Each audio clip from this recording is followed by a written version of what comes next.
Imagine, for a moment, that every thought you've ever had was not truly yours, not in the way we commonly believe.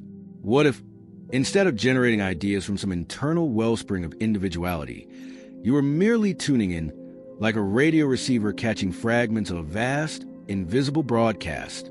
What if thinking was not an act of creation, but a reception? This is a provocative heart of when you're thinking. You're actually listening. A revelation that dismantles the illusion of the solitary thinker and replaces it with something far more mysterious, far more interconnected. We are accustomed to believing that our minds are private chambers, where thoughts arise from some hidden depth of self. But what if the mind is not a generator but an antenna, picking up signals from a frequency beyond the boundaries of the individual? What if every idea, every flicker of insight, every moment of clarity is not something we produce, but something we overhear? Consider the way thoughts come to you, unbidden, often at unexpected moments.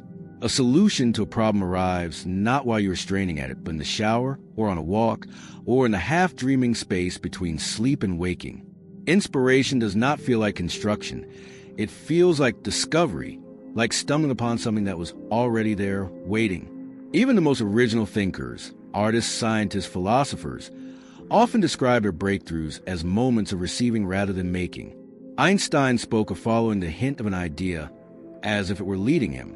Mozart claimed his compositions came to him whole, as though dictated by some unseen hand. This suggests a radical shift in how we understand cognition. If thinking is listening, then the mind is not a closed system but an open channel, a participant in a larger conversation. The implications ripple outward, touching everything from creativity to decision-making, from intuition to collective intelligence. It means that what we call thinking is less about manufacturing and more about attunement, about learning to hear clearly amid the noise. But where, then, are these whispers coming from? Some might argue for the subconscious, that vast underground reservoir of memory and impulse. Others might invoke the collective unconscious, young sea of archetypes and share human experience. Still others might stretch further into the realm of the metaphysical, suggesting that ideas exist in a kind of platonic ether, independent of minds, waiting to be perceived. And then there are those who would take the most expansive view of all, that the universe itself is a kind of mind, a vast, murmuring intelligence of which we are but fleeting fragments, catching glimpses of its thoughts as they pass through us. Whatever the source, the idea that thinking is listening reshapes our relationship with our own minds. It invites humility, because if our best ideas are not solely ours, then we are not the solitary geniuses we sometimes imagine ourselves to be. It invites curiosity, because if thoughts are signals, then the quality of our thinking depends on the quality of our reception.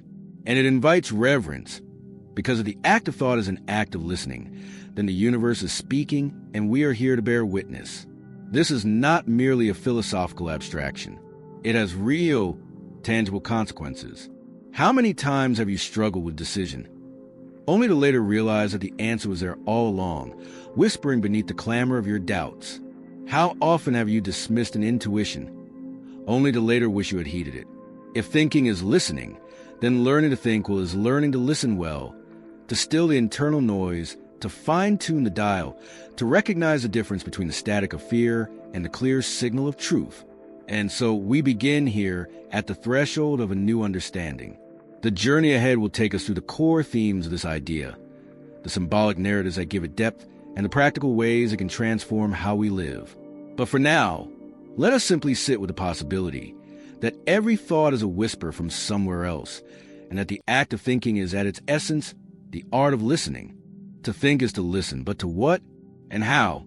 The proposition that cognition is an act of reception rather than pure generation unfolds into a constellation of interconnected themes, each revealing a different facet of this hidden architecture. These are not disparate ideas, but threads in a single tapestry, woven from the interplay of mind, meaning, and the unseen sources from which thought emerges. The myth of the sovereign thinker. We are raised to believe in the self as the sole author of its thoughts, an unquestioned assumption that frames the mind as a kind of internal factory, ceaselessly producing original content. Yet, if we examine the nature of thought closely, this belief begins to unravel. Consider déjà vu, those uncanny moments when a new experience feels eerily familiar, as if remembered rather than lived. Or consider the phenomenon of multiple discovery in science, where the same breakthrough occurs to different people independently at nearly the same time. The calculus of Newton and Leibniz, the theory of evolution by Darwin and Wallace, the telephone patented by Bell and Gray. These are not coincidences, but hints that ideas exist in a field beyond any single mind, waiting to be accessed. This challenges the notion of the lone genius, the romantic figure who pulls brilliance from the void. Instead, it suggests that thinkers are more like explorers, stumbling upon landscapes that already exist. If this is true, then originality is not about creation ex nihilo, but about discovery, about being first to hear a particular whisper and give it form. The mind as medium. If thoughts are received rather than manufactured, then the mind is less a generator and more a medium, a conduit through which meaning passes. This shifts the question from how do I think of something to how do I prepare myself to receive? Ancient traditions have long spoken of this. The Greeks invoked the muses, external forces that gifted inspiration to poets and artists. Shamans across cultures describe entering trance states to access knowledge from beyond the ordinary self. Even modern creatives speak of being in the flow, a state where ideas seem to arrive effortlessly, as if channeled from some greater source. This raises a crucial distinction between thinking and trying to think. The harder we strain, the more we obstruct the signal. The most profound insights often arrive in moments of surrender, when we stop pushing and instead allow. This is why meditation, walking, and other forms of mental release so often precede breakthroughs. The mind, when stilled, becomes a better receiver. The ecology of thought. If thoughts are not self-contained but drawn from a larger field, then thinking is not an isolated act but an ecological one. Ideas circulate like weather systems, passing through individuals and cultures, evolving as they go. Language itself is evidence of this. Words and meanings shift over time, not because any one person decides they should, but because they're living currents in a shared mental atmosphere. This also implies that what we call our thoughts are never truly ours alone. Every insight is a recombination, a refraction of what has already been thought, spoken, or dreamed by others. Even the most revolutionary ideas are built from fragments of the past, reassembled in new configurations. This does not diminish creativity. It redefines it as a collaborative act, whether we are aware of the collaboration or not. The static and the signal. Not all received thoughts are equal. Some carry clarity, a resonant truth that feels undeniable. Others are distortions, echoes of fear, bias, or cultural conditioning. Learning to distinguish between the two is the essence of discernment. Just as a radio must filter out interference to tune into a clear station, the mind must learn to recognize which thoughts are worth attending to and which are mere noise. This is where critical thinking and intuition intersect. Rational analysis helps us test the validity of thoughts, but intuition often knows first, a gut feeling, a quiet certainty that precedes logical justification. Developing this discernment is a lifelong practice, one that requires both intellectual rigor and deep self-awareness. The unseen conversants. If thinking is listening, then who or what is speaking? The answers vary across traditions. Some point to the subconscious, that vast inner ocean where memories and impulses churn. Others suggest the collective unconscious, a shared repository of human experience. Mystics might speak of spirits, ancestors, or divine whispers. Materialists might frame it as the emergent complexity of neural networks interacting with environment and culture. Perhaps the most expansive view is that the universe itself is communicative, that reality is not mute matter but an unfolding intelligence, and that human thought is one way it articulates itself. This is not necessarily mystical. Even in physics, information is fundamental to the fabric of existence. The universe computes, and we are nodes in its computation. The paradox of control. This framework dissolves the illusion of total mental control. We do not choose our thoughts. They arise, and we then choose which to entertain. Anyone who has tried to meditate knows this. The harder you try not to think, the more thoughts flood in. This is not failure but revelation. The mind is not a tool we wield but a process we participate in. This does not mean we are passive. On the contrary, it empowers us to cultivate better reception through silence, through study, through openness. The goal is not to command the mind, but to collaborate with it, to become a clearer vessel for whatever intelligence moves through us. These core themes, the myth of the sovereign thinker, the mind as medium, the ecology of thought, discernment between signal and noise, the mystery of the source, and the paradox of control, form the foundation of when you're thinking, you're actually listening. They invite us to reconsider not just how we think, but how we exist within a larger web of meaning. There are stories that do not simply entertain but enact, tales so deeply woven into the fabric of human understanding that they become more than narrative. They become architecture for thought itself. These are the myths, parables, and dreams that reveal the hidden truth that when we think, we are not inventing so much as remembering, not creating so much as overhearing. The Library of Babel Revisited. Jorge Luis Borges once imagined a universe in the form of an infinite library containing every possible book, every coherent text, every nonsensical jumble of letters, every truth and every falsehood, all existing simultaneously on endless shelves. The librarians who wander its corridors spend lifetimes searching for meaning, some convinced that there must be one true, sacred book amid the chaos, others driven mad by the futility of the search. This is not merely fiction, but a mirror of the mind. If thoughts are received rather than created, then our inner world resembles this library, an inexhaustible repository of fragments, some profound, some trivial, all waiting to be stumbled upon. The act of thinking, then, is not writing new books, but discovering which ones already exist, which combinations of letters suddenly resolve into meaning. And just as Borges librarians must learn and navigate without the hope of total mastery, so too must we accept that our thoughts are both ours and not ours, drawn from a source we can never fully own or comprehend. The River of Heraclitus. The ancient philosopher Heraclitus famously said that no one steps into the same river twice, for it is not the same river, and they are not the same person. This is often taken as a metaphor for constant change, but there is a deeper implication. If both the observer and the observed are in flux, then what we call thinking is not a stable self observing a stable world, but a current meeting a current. Imagine standing in that river, feeling the water rush past your ankles. Some of it comes from distant mountains, some from underground springs, some from yesterday's rain. You cannot separate these sources. They have merged into a single flow. So too with thoughts. The idea that occurs to you now may be fed by a childhood memory, a phrase overheard last week, a dream you barely recall, all blending into what feels like a single, original insight. The river does not belong to you. You are merely standing in it. The silent bell. Zen Buddhism speaks of a bell that rings without being struck, a paradox pointing to a phenomenon of spontaneous understanding. The student meditates for years, straining to grasp the nature of mind, until one day, without warning, the realization comes.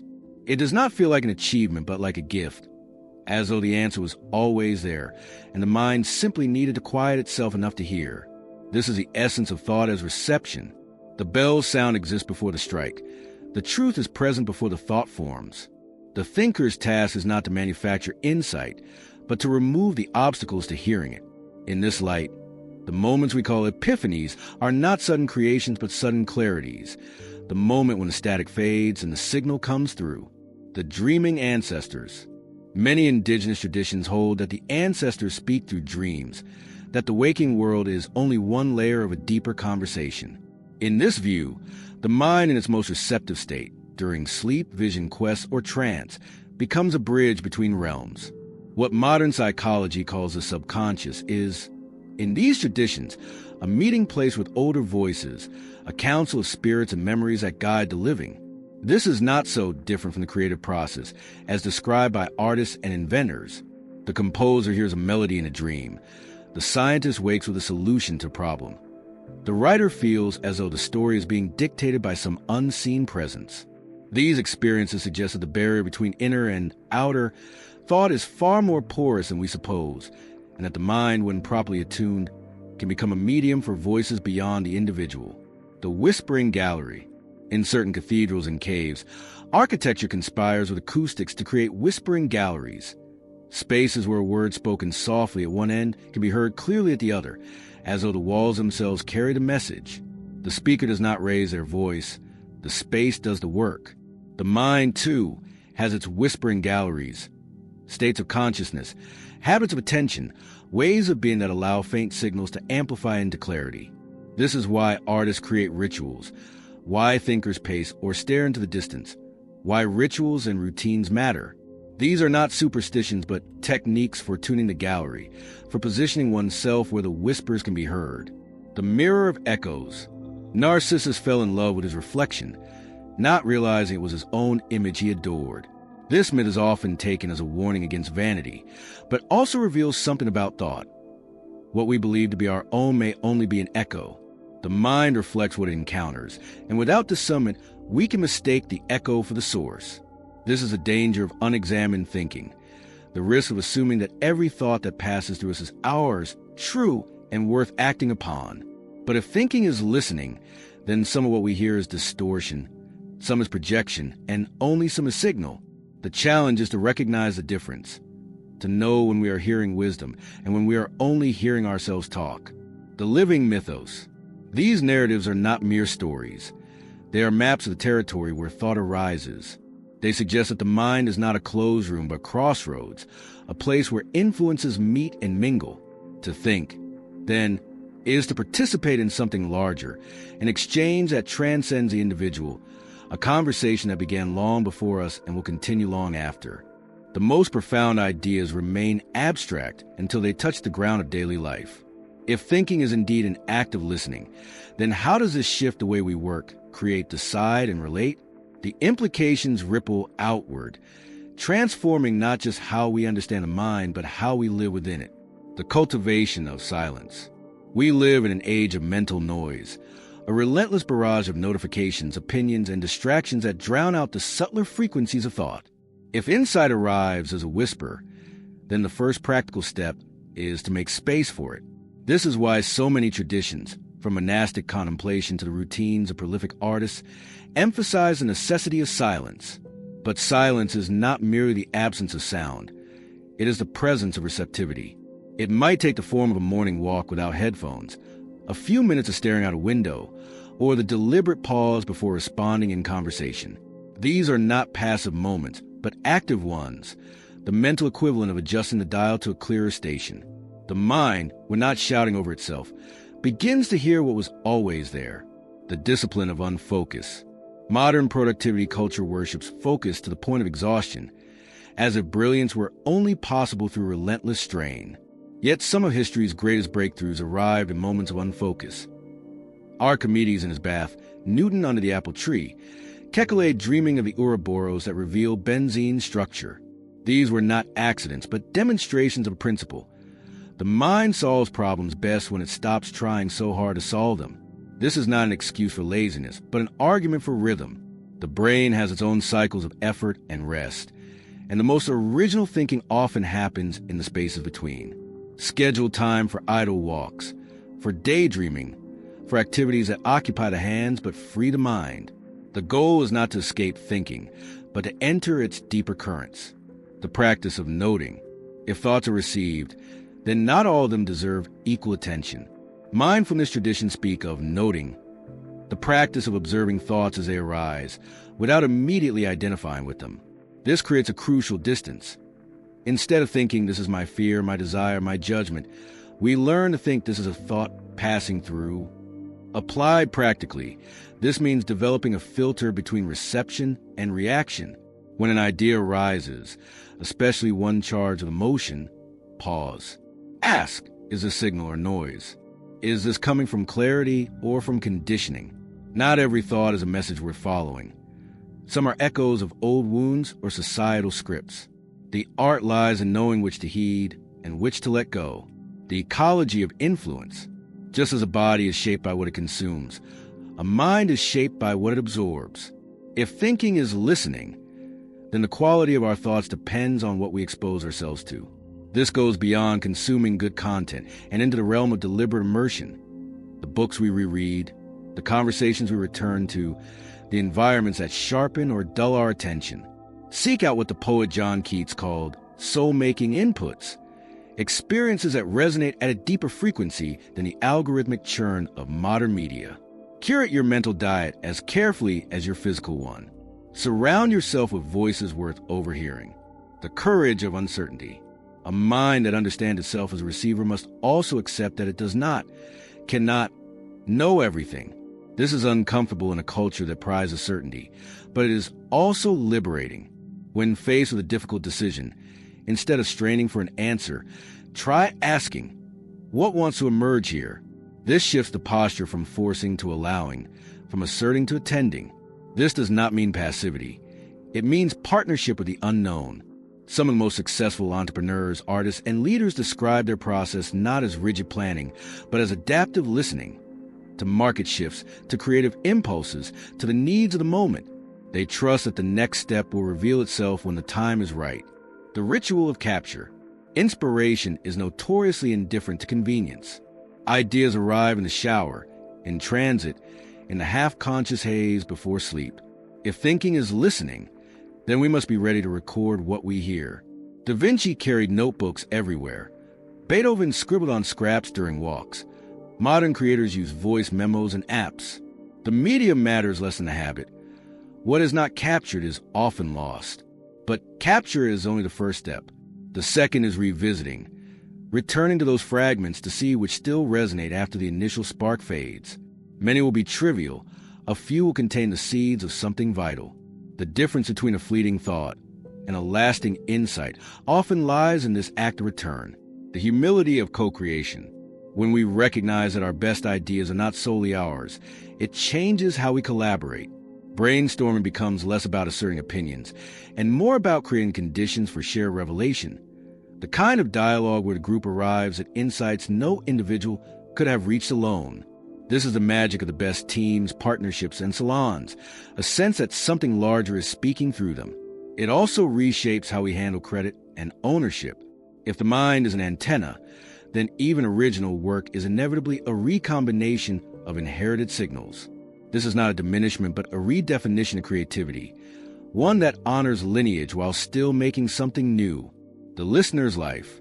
To live as though thinking is listening is to move through the world differently. It means seeing each moment as potentially resonant, each interaction as a chance to overhear something unexpected. It turns the act of attention into a kind of devotion, a belief that the universe is speaking. If only we learn how to hear. We have traveled from the abstract to practical, from the cosmic to the personal, all orbiting a single luminous truth. When you're thinking, you're actually listening. This is not merely a philosophical proposition, but an invitation to reimagine the very nature of consciousness itself. To think is to participate in something vast, an exchange that transcends the boundaries of the individual mind and touches the infinite. The illusion of separation dissolves. The belief that we think in isolation is one of modernity's most persistent illusions. We imagine ourselves as sovereign minds, generating thoughts from some private well of selfhood.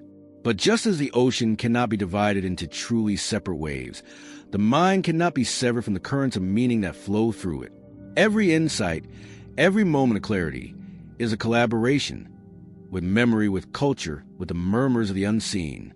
Recognizing this dissolves the loneliness of thought. You are never truly thinking alone. You are in dialogue with ancestors, with a collective imagination, with the hum of the cosmos itself. Even in your most solitary reflections, you are part of a chorus, the call to refined attention. If thinking is listening, then the quality of your life depends on the quality of your attention. This is the transformational core of our exploration. To refine your thinking, you must refine your reception. Still the noise. The world is loud with distraction, but beneath it, there is always a quieter frequency. Cultivate silence, not as emptiness, but as fertile ground. Trust the gaps. The spaces between thoughts are not voids, but thresholds. What arises in those pauses is often wiser than what comes from forced effort. Follow the resonance. Some ideas arrive with a weight, a clarity, a sense of rightness. Learn to distinguish these from the chatter of fear or habit. Surrender ownership. The ego wants to claim every thought as its own, but true creativity thrives when we relinquish control and become conduits. This is not passivity. It is the highest form of participation. Just as a musician does not create the notes but interprets them, so too does the thinker give form to what is already moving through the air. The practice of sacred curiosity. To live this truth is to approach every moment with a question. What is being whispered now? This transforms ordinary experience into a kind of ongoing revelation. A conversation becomes an act of mutual discovery. A problem becomes a puzzle waiting to unveil its solution. Even boredom becomes rich with potential. The silence before the next note sounds. This is sacred curiosity. The willingness to be surprised, to be wrong, to be led. It is the antithesis of rigid certainty, and it is the birthplace of all true innovation. The invitation to co-creation. You are both a listener and a contributor in the grand improvisation of consciousness. Just as you receive, you also transmit. Your thoughts, your actions, your presence all ripple outward, affecting what others will receive in turn.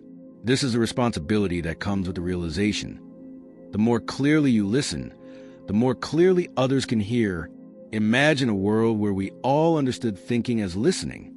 Conversations would deepen, conflicts would soften, and creativity would flourish. We would spend less time asserting and more time attending. We would see disagreement not as a battle of egos, but as a tuning of frequencies. We would recognize that the most profound truths are not owned but shared. The final turning.